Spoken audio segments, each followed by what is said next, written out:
Good morning students.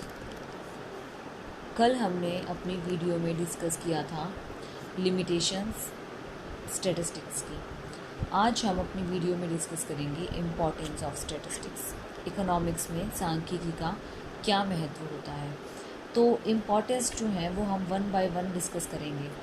अब ये बताओ कि हमारी जब लिमिटेशंस आई थी तो लिमिटेशंस थी तो इसकी इम्पॉर्टेंस भी तो होगी ना।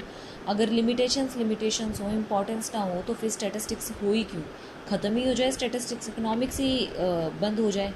तो इसीलिए जब हमारी लिमिटेशंस हैं, समस्याएं आई हैं, जब हमारे पास कुछ अच्छी चीज़ें होंगी तभी तो उनकी समस्याएं आई हैं ना।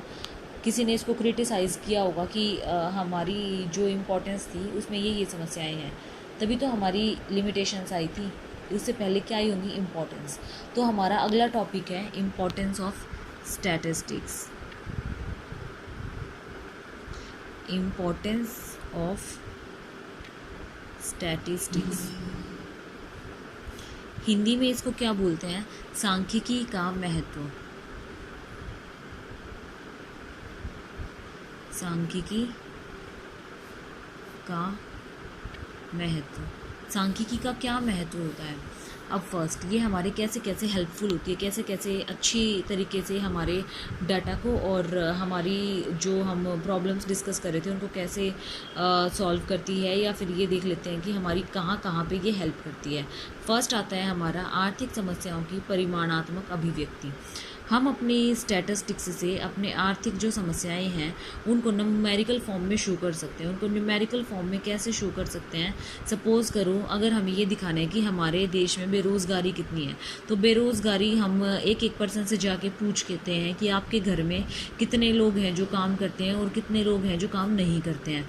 तो वो उसके बाद हम एक पेपर पे नोट डाउन करके सर्वे करते हैं, नोट डाउन कर लेते हैं और फिर लास्ट में उसको क्या करते हैं, एक समरी के रूप में तैयार कर लेते हैं। वो जब हमारी समरी तैयार होती है कि वो इतनी लंबी चौड़ी लिस्ट हम भेजते हैं या फिर दिखाते हैं और उसके बाद हमारा डिसीजन होता है, नहीं। जब हमारी ये सारा डाटा कलेक्ट हो जाता है तो उसके बाद हमारा क्या होता है, एक न्यूमेरिकल फॉर्म में समरी टाइप में हम क्या बना देते हैं, एक पर्टिकुलर छोटे, बिल्कुल छोटा, जिससे हमारा ये पता चल सके एग्जैक्ट बिल्कुल कि हमारी बेरोज़गारी कितनी है और हमारी रोज़गार जो है वो कितने लोगों के पास है।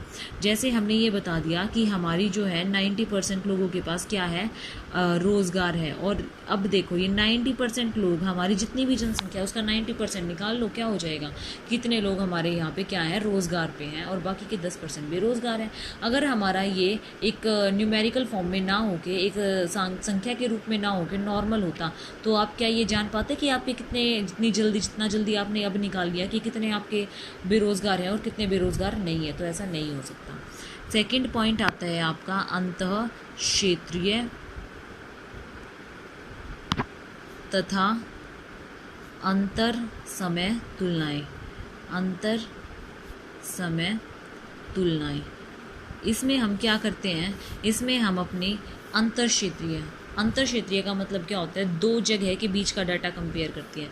और अंतर समय का मतलब क्या होता है, दो टाइम का डाटा कलेक्ट करते हैं, टाइम के डाटा को कंपेयर करते हैं। इसके अंदर इसका मतलब है इंटरसेक्टरल और इंटरटेम्पोरल, इंटरसेक्टरल एंड इंटरटेम्पोरल।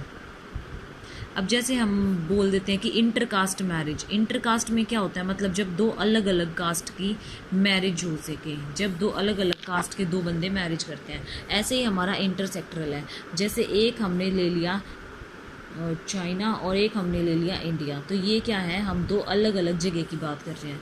इसमें हमने ले लिया एक ही जगह के टाइम को, 2004 में हमारा ये डाटा था और 2005 में हमारा ये डाटा है। तो ये भी हम कैसे निकालेंगे, न्यूमेरिकली अपने स्टैटिस्टिक्स के थ्रू ही निकालेंगे। तो ये था हमारा अंतर क्षेत्रीय और इंटरसेक्टरल और इंटरटेम्पोरल, मतलब अंतर क्षेत्रीय और अंतर समय। अब अगला पॉइंट आता है हमारे पास, जो हमारी इम्पोर्टेंस है स्टैटिस्टिक्स की, वो है कारण परिणाम संबंध ज्ञात करना, मतलब cause and effect relationship. Cause and effect relationship,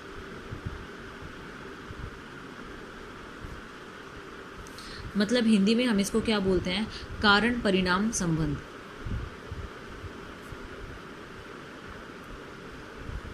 कारण परिणाम संबंध। इसके अंदर हम कैसे क्या डिसाइड करते हैं, सपोज़ करो हमारी जो डिमांड है वो डिमांड आपकी 10% इंक्रीज़ हुई है।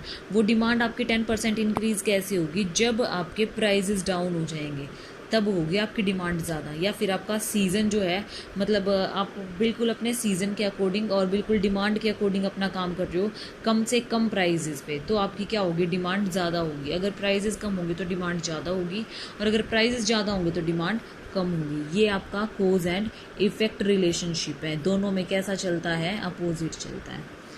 फोर्थ पॉइंट है हमारा, हम इससे क्या निकाल सकते हैं, भविष्य निकाल सकते हैं ना अपना, मतलब इकोनॉमिक फोरकास्ट कर सकते हैं ना हम अपने पिछले साल के ईयर्स को देख के अपने इस साल के ईयर के ये बता सकते हैं कि हमारे आगे आने वाले सालों में हमारी सेल्स इंक्रीज़ होगी या डिक्रीज़ होगी, हमारी जो डिमांड है वो इंक्रीज़ होगी या डिक्रीज़ होगी, जिसको हम बोलते हैं आर्थिक भविष्यवाणी, जिसका हम पहले से ही ये पता लगा लेते हैं कि हमारा ये होगा। या फिर अगर हमें लगता है कि फ्यूचर में हमारी कोई प्रॉब्लम आने वाली है तो हम उसका पहले से ही सोल्यूशन सोच कर रखते हैं कि हम अगर ये प्रॉब्लम आती है तो हम ये वाला मेथड अडॉप्ट करेंगे, अगर ये प्रॉब्लम आती है तो हम ये वाली चीज़ यूज़ करेंगे। तो वो है हमारा इकोनॉमिक फोरकास्टिंग। नेक्स्ट आता है हमारा formulation of policies. Formulation of policies, इसके अंदर हमारा क्या होता है, नीतियों का निर्माण। नीतियों के निर्माण के अंदर क्या है,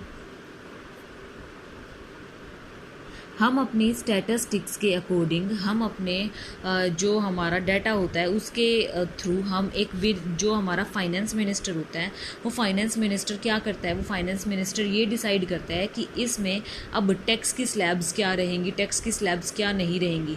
अगर हमारी इनकम ये हो जाए कि बहुत ज़्यादा हो रही है तो वो टैक्स की स्लैब्स क्या कर देते हैं, कम कर देते हैं, और या फिर ज़्यादा कर देते हैं कि अभी 5 लाख पे इतना नील, या फिर 7.5 लाख पे 10%, इस टाइप से। और अगर हमारी इनकम कम होती है तो वो स्लैब्स जो है वो रेट कम कर देते हैं। क्यों? क्योंकि जैसे जैसे इनकम इंक्रीज़ होगी तो स्लैब्स इंक्रीज़ होंगी, और जैसे जैसे इनकम डिक्रीज़ होगी तो स्लैब्स डिक्रीज़ होंगी। कितना टैक्स लगना है, कितना टैक्स नहीं लगना है, वो हमारी इनकम के ऊपर डिपेंड करता है।